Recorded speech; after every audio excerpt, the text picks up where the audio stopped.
Hey Kathleen, I really enjoyed watching your video. I think that you made some great observations as to what was going on in the counseling sessions. You made some really good points when you replied to mine, and I really do appreciate that. Thank you. You talked about, the counselors were very inviting and the environment was very calming and relaxing to the clients, and I think that's great and that's very important.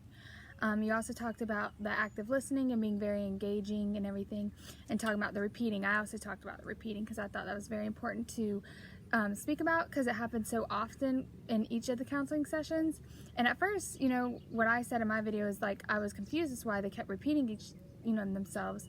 But I understood later that, it was just for clarity, for the client to know that the counselor does understand what they're going through and what they're talking about. So I thought that was really important. You also mentioned about the open questions, which I thought was great, because open questions help lead to better results, in my opinion. Because, with the open questions, you can talk about, it gets the client really involved and wanting to open up more when you ask those open questions versus the closed questions. One other thing I wanted to mention is that you talked about the touch of the arm just like I did, and you even brought it up in mine.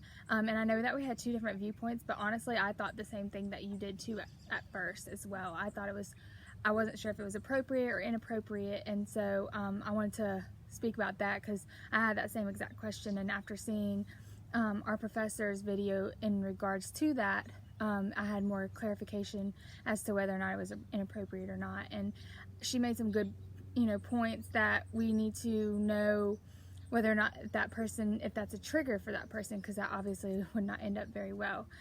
So I thought that was great that you had that viewpoint, and then I had the viewpoint of, I thought it was kind of nice. It shows that they really do care, and like you mentioned, the empathy for that person. So overall, I think you did a great video, and I hope you have a great day. Thanks.